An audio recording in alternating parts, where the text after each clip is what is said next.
Hey, what's up? I got some more lore content for you guys. If you've stumbled across lore and you want to give it a try, then this video is for you. Hello, my name is Tempo. I've hit Master Tier every season since the beta, even peaking rank 1 multiple times on the North American ladder, and I will be your guide for what decks to invest in early, so you can get a jump start in Legends of Runeterra. So before we get into it, there's a few things I'd like to catch you up on so that we're all on the same page. Riot has just implemented a new rotation of cards. This basically means that some cards aren't playable in the standard format anymore. This includes some cards from the tutorial structure decks. This is pretty confusing for new players because we were not given new decks that can be played in standard, so I'm having to work around this and adjust the basic decks as best as I can for you guys. After the tutorial, once you start the PvP side of things, you have an XP bar where you unlock the decks just by playing the game, along with the PvP game modes. I recommend playing the challenges in the play menu to get the base versions of the decks that I'm covering in this video.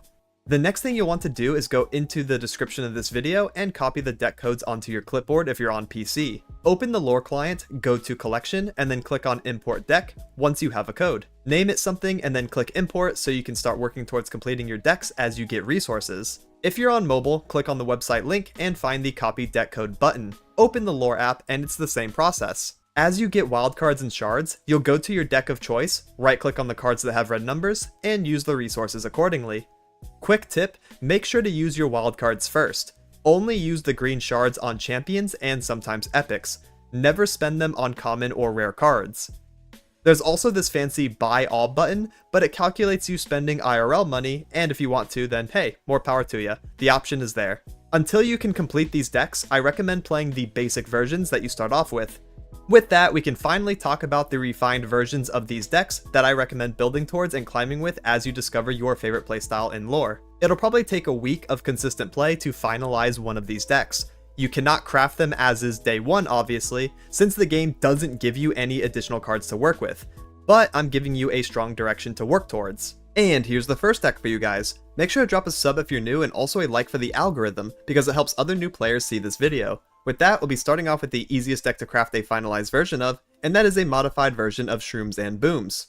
I wanted to make sure that this list is as budget friendly as possible, so it only has commons and rares. The only epic card in here is Mini T, which the game naturally starts you off with anyways, so it shouldn't be too difficult to craft this finalized version. However, again, I would recommend playing the base version of the deck for a few days first as you accrue resources and see if you even like the deck's playstyle. Talking about the deck specifically, there are two core strategies that we're going to be playing around. The Teemo side of things with the Poison Puff Caps, and also the Transform side of things with Gnar.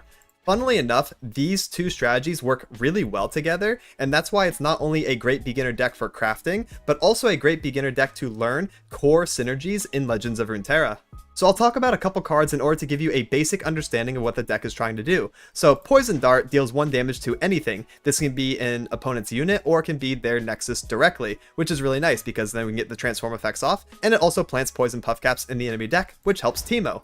Teemo wants to get Poison Puff Caps in the enemy deck, at least 15, that way he can level, and if he gets a Nexus strike off, then he'll double all current Puff Caps in the opponent's deck, dealing massive damage when the opponent starts drawing cards. Next, we have the transform side of things, so a lot of our units, especially our mid and late game ones, are going to be able to level up in the same way that champions are. Bitsy Lizard is a really good example of an early game one, so he's a 2-mana 1/2. Round end, if you've damaged the enemy Nexus this round, transform me into Lava Lizard, which gains a big stat increase and also a new keyword. Some of the mid game units will also gain additional effects, so it's really important to play around them. Next, we have Clump of Wumps, which again helps put Poison Puff Caps in the opponent's deck. We love that. Glare, which is a common card. It is a removal, so you're going to use this to try to slow down any of the opponent's strategy because of course they're going to be playing their own cards, they're going to be trying to develop things, and we want to have interruption for those. So Glare is a really good one.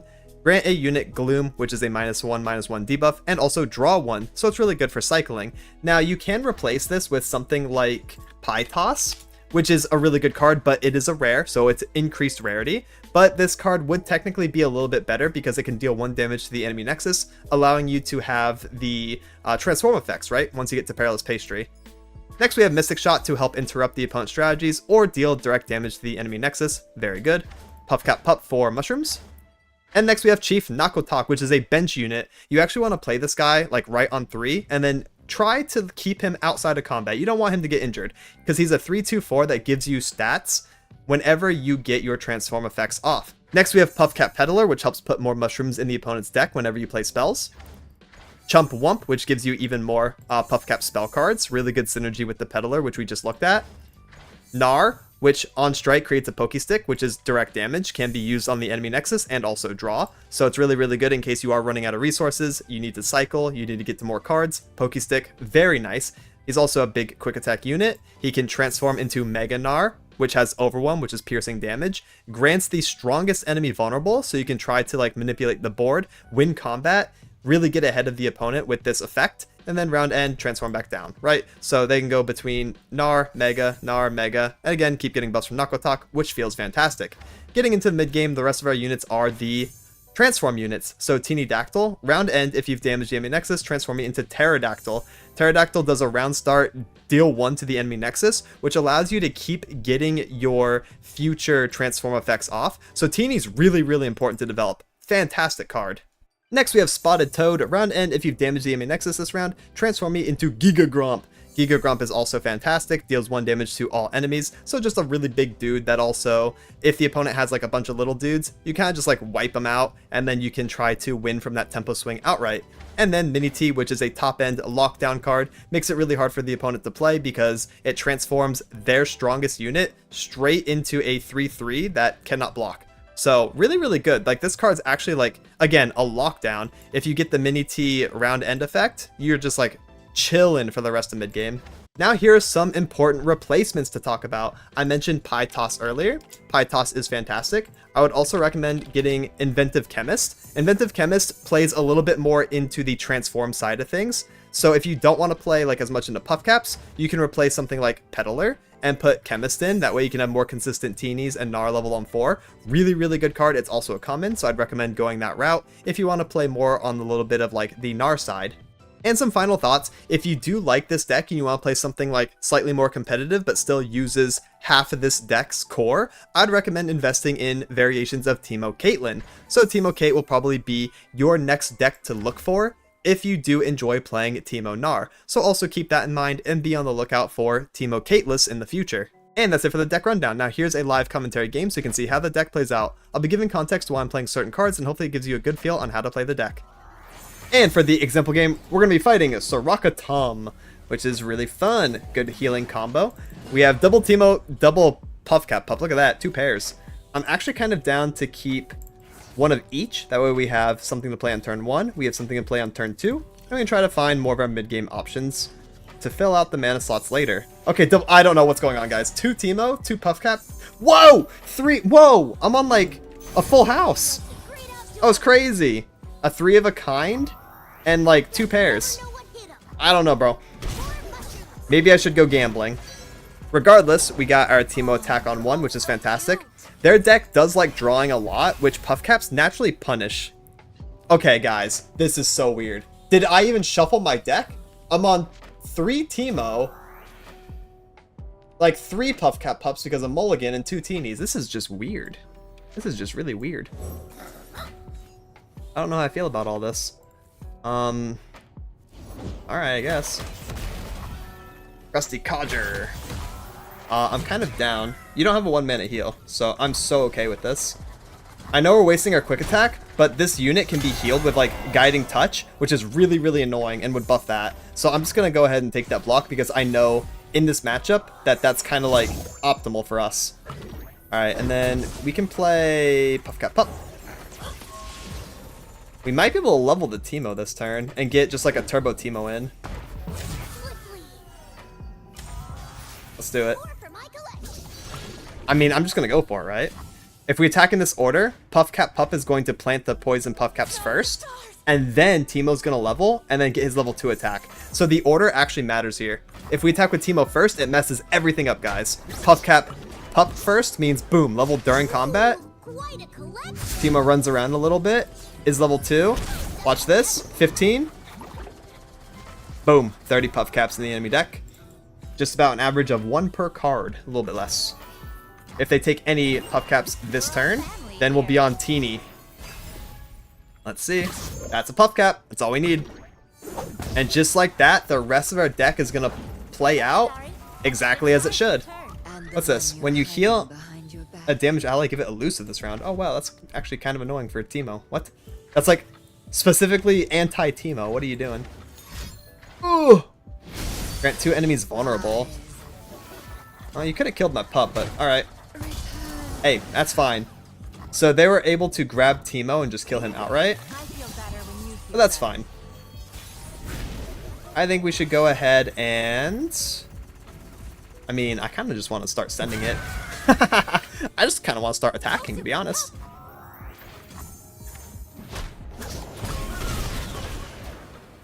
Yeah, we can play Spotted Toad, and that should kill that Star Shepherd, right? Wouldn't it be better to just play Teeny, though, and start spitting? Nah, let's play the Toad. I'm pretty sure this is going to be our effect first, because we had the attack token is how this works. We'll get the Spotted Toad round end and deal 1, and then their side will activate, so Spotted Toad should clear this. That is apparently not how this works. Apparently it's the opposite of exactly what I thought, which is a little tragic, but you know what? It doesn't matter. They're just taking damage. They're taking so much damage. It doesn't matter how this works. Pass! You're passing? Brother, do you know what that means? That means I'm hitting that. I don't know why they did that. They're not winning off of Star Spring, so they're just going to take more damage. This is kind of fun. This is kind of really fun. Let's do Puffcat Peddler, Teeny, and Glare. Yeah, and then we just win through the Teeny Dactyl Spit to Face and any other Shrooms. We kind of brain blasted them there. And the next deck I have for you is a fantastic introduction into the aggro burn that Legends of Runeterra has to offer. This is a finalized version of Blades and Buccaneers. So the recent rotation did do a number on this deck. Losing both Legion Saboteur and also Crackshot Corsair was a really big hit. However, I think that there are still pretty good variations of especially Noxus and Bilgewater Burn that does exist. And again, I want this to be like a very budget-friendly video, so I'm trying to work with the cores that the game gives you. Blades and Buccaneers is one of the default decks, so I'm just trying to make it as strong and consistent as possible. That way you can transition out into other burn strategies that you enjoy if you like playing this style of deck. So the main strategy is going to be swarm the board with aggressive units, attack relentlessly, and kill the opponent with that pressure. If you cannot win on board, then this deck is also equipped with direct damage spells like Noxian Fervor and Double Up to try to close out the game. It's a pretty simple playstyle as long as you just keep full sending, right? Don't take bad blocks and also don't let up the pressure.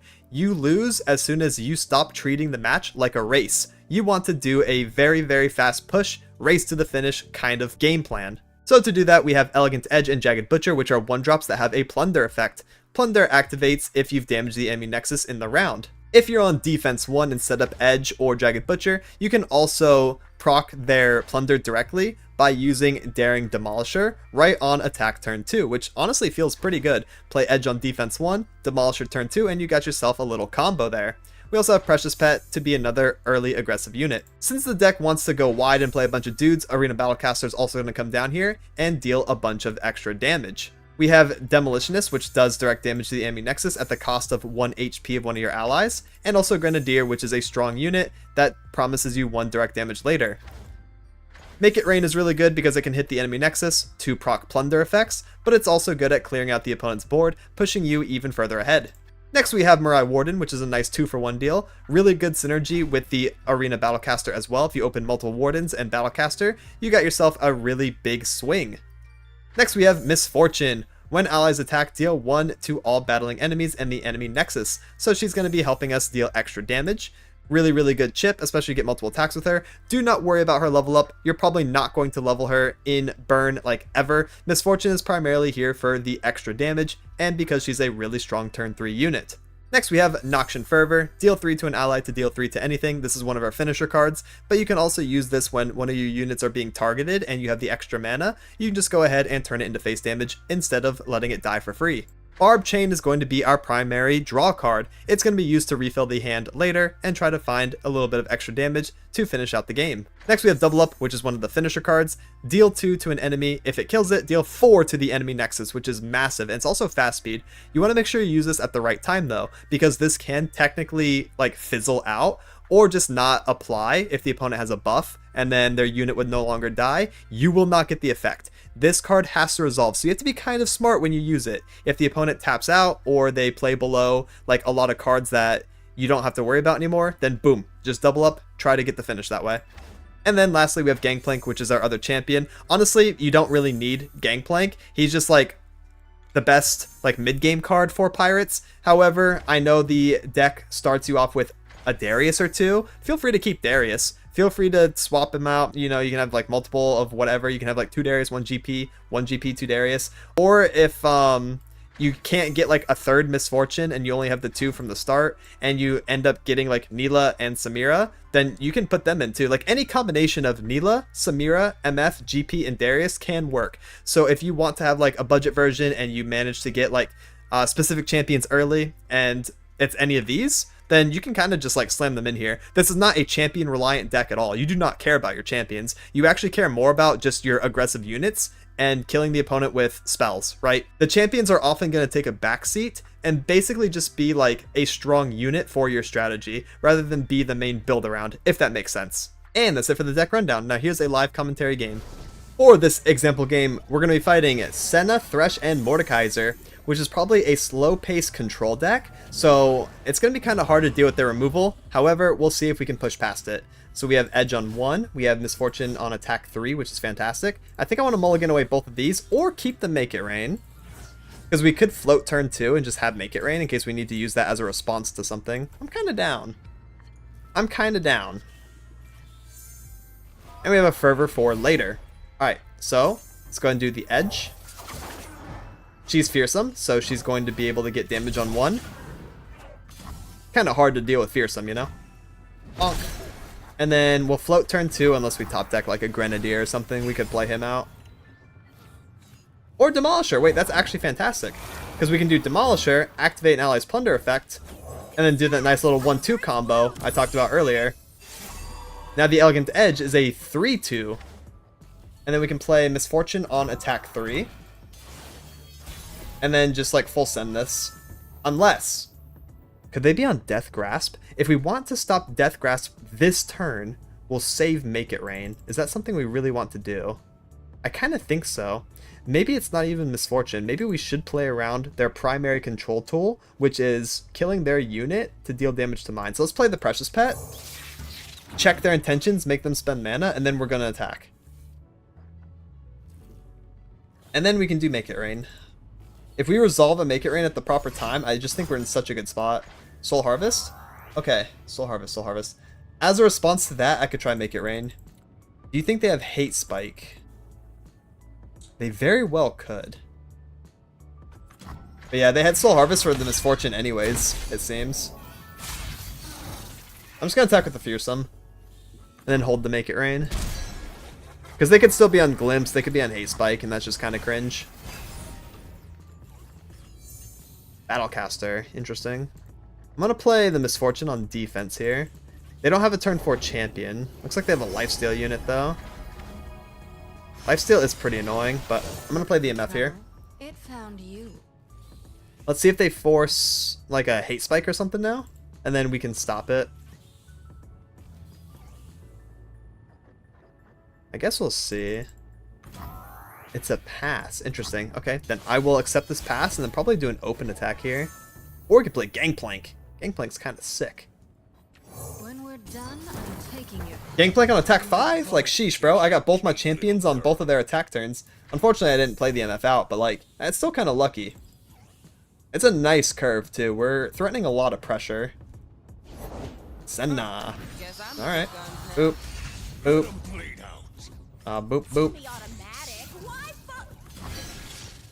So if they do Fast Speed Darkness at my Powder Keg, I can do Make It Rain. Moving in. And then we are just so chillin'. No. We are so chillin'. Go ahead and do that Darkness. I dare ya. I dare ya to do Darkness.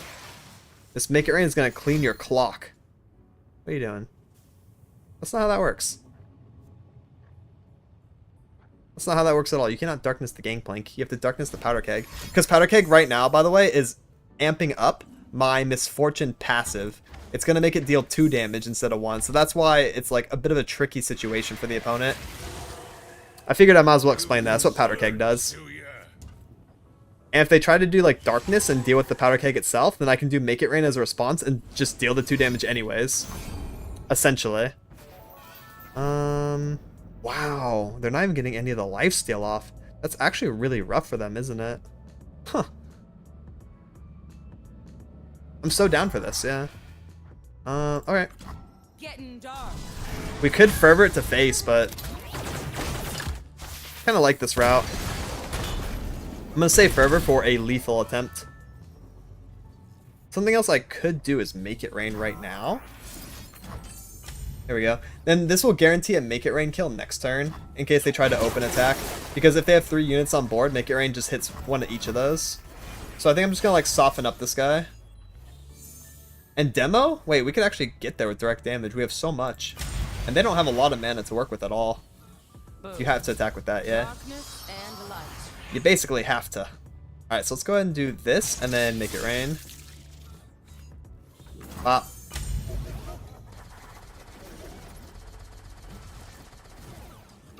This is pretty clean.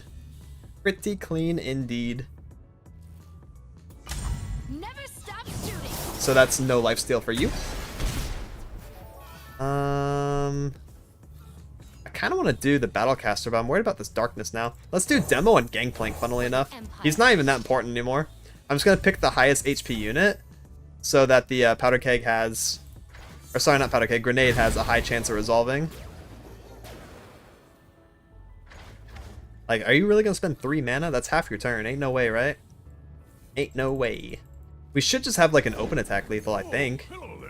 I'm going to pass. I'm going to keep my Forever mana up. Oh my goodness, Eradication. Kill all units with 3 or less power. That includes your own dude, though. Shouldn't you have played this first? Oh, you want the Senna level, I guess. Interesting. So we are going to Fervor. We are just going to do that.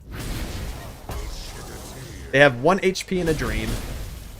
No, they're going to get Senna level anyways. We are the dark. We are alive. They most certainly did not have to kill their own unit. Keep your distance. Alright. Yo, show me some damage off the top. Okay, that's not damage. That's actually not damage, like, at all. Goofy goober. Might as well open attack. Moving in. Try to get, like, a Vengeance or something? Or, like, Dawning Shadow? I don't really know. Yeah, okay. They don't have any way to really stop the Gangplank. If they had Vengeance or something, we'd be in trouble. And the last deck I have for you is a mid-range combo deck that features Udyr from the beginner deck. I think it's called Seers and Soldiers. Again, this is going to be a budget version of the deck. The second champion is Vayne, which is really cool because Udyr Vayne is actually like on the rise right now. It's going to be even more popular soon. And I have included in the description below a refined version of this deck to work towards. But again, this is the budget version that only has commons and rares. So if you are interested in this deck and you do build it, definitely work towards the intermediate version that I have included in the description below. So the main thing this deck wants to do is set up early, get stats on the board, also stats in the deck via Omenhawk being able to buff your future draws, and Yadulski doing the same, and then trying to play around like this really big wombo combo with Blade-bound Berserker and Stance Swap cards. So Stance Swap itself is actually a really powerful effect, especially since Udyr can make them cost 0, and there's lots of ways to generate them too. So Stance Swap is a 3 mana slow speed spell that says grant a stance to an ally. You're always shown the same 4 options and you get to pick. The general rule of thumb, and the one you want to do first, is Boar Stance. Boar Stance is nice because it grants your ally HP and then also an auto heal at the end of every round. That way you can keep winning combat with them.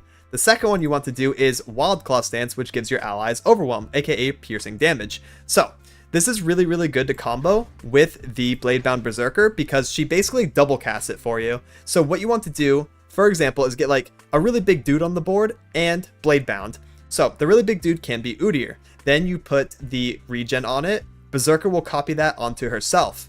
Then you put the Overwhelm on it, and she will copy that onto herself too. Then you do a combo with Vayne, to use Tumble here, which is another slow speed spell which has synergy. So you tumble your Udyr into combat, and she will also follow along and go into combat with him, giving you multiple really big piercing damage attacks back to back to back. So you can attack with both, then you can tumble, attack with both again, and you basically just get like OTKs off of it. Like, that's why it's a combo deck. It really is like set up and then just do like a 1 or 2 card combo and push lethal immediately. There are some outs to it, of course, like single target removal via Vengeance, or Harsh Winds being able to slow you down for a turn and frostbite you.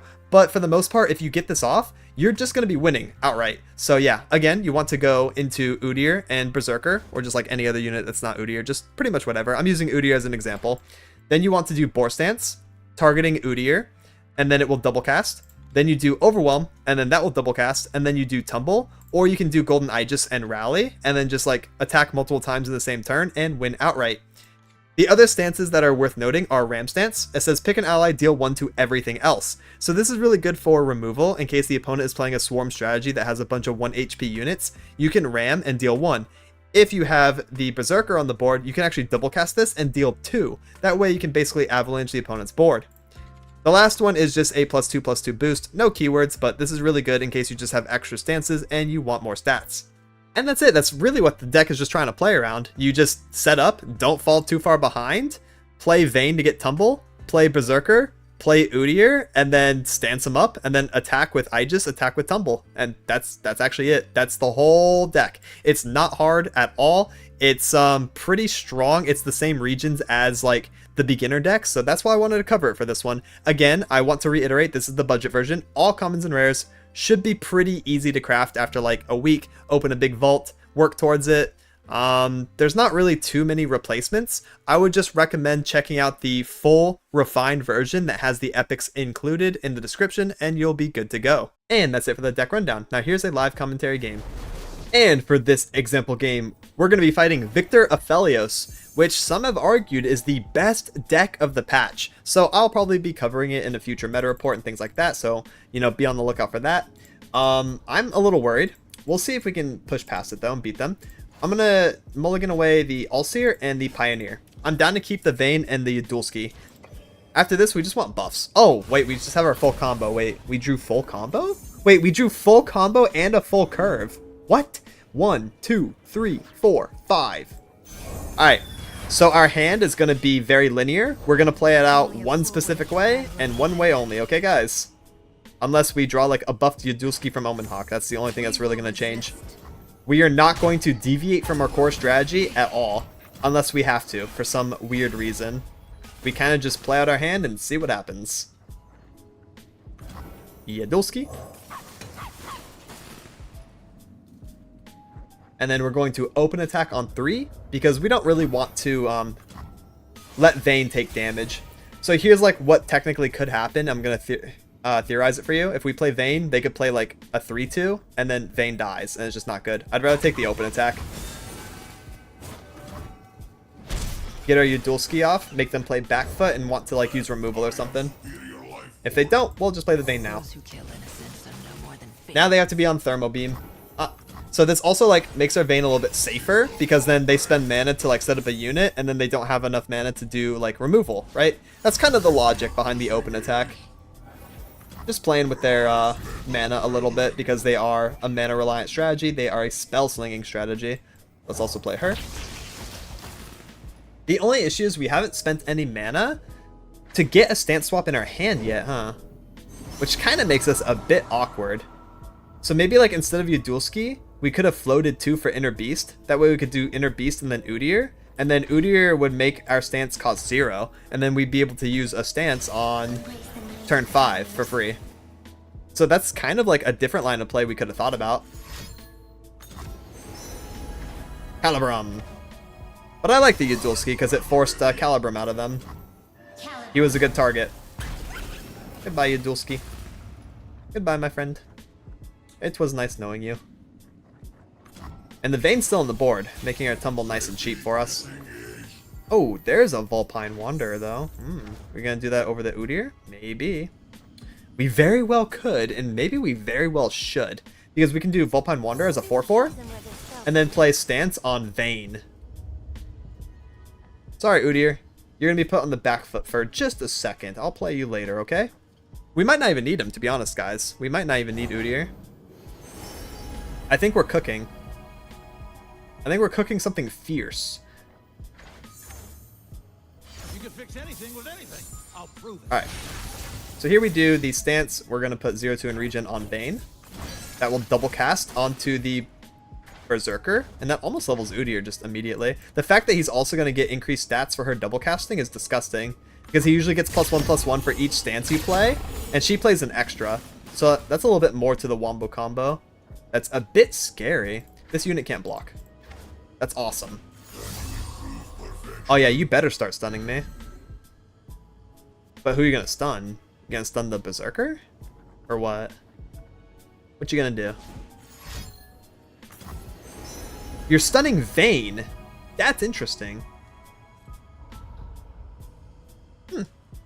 Something else I want to talk about is like her level up condition. I guess if we played her on 3, we'd be like at 1 of 4, but like that barely matters, obviously. I think protecting her is better. What's this? Okay. We can attack with both. They don't have a 1 mana damage out for this. Ain't no way. Unless they hard run the hand. Ain't no way they have 1 mana damage. So we're going to get a regen. And threaten the ballistic bot. Yeah, there's just no way. Yeah, let me get that. That's mine now. That is mine. Can we go for a turn 6 play? I mean, I don't think so. I think no matter what, we're going to be playing for turn 7. Oh my god. This Udyr has been hit by Omen and Yadulski. He is a very big boy, guys. He is a very, very big boy. Holy moly. Udyr. Then we can... Wait, we can tumble this turn. Attack with Udyr, that will make this... Wait! We're gaming. Alright, watch this. This is the wombo combo. Ready? We tumble Udyr. Boom, boom. That's going to put our Berserker up into combat too. And then our stance swap is going to be free. Because Udyr is going to strike. And now we're basically just gaming. Like, we've got the combo on lock. We can attack again. We can attack again. Bonk, bonk. We just killed their Aphelios. I think they needed that guy. Last time I checked. Now let's do Overwhelm on Udyr.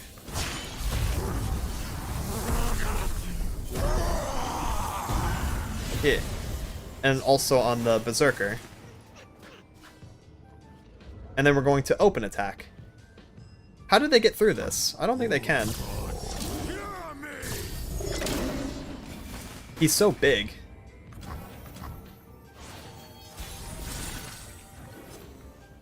Full send. This could be a turn 7 lethal. If it's not right now, then we could do Golden Aegis and attack again. Along with Inner Beast for a quick +1/+1, and also making the stance cost 0. So, I mean, I think we're in a really good spot, obviously, to close this out. They have a unit that can't block. 7 mana. Yeah. We just close out every time. Wow! Big wombo combo on first try. And that's it for the 3 beginner decks. Extra shout out to the patrons on screen. Much love and thank you for supporting.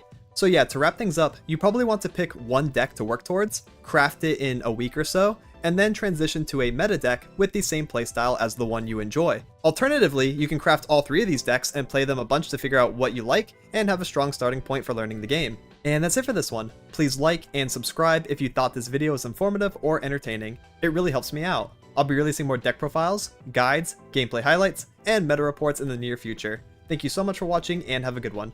Laters!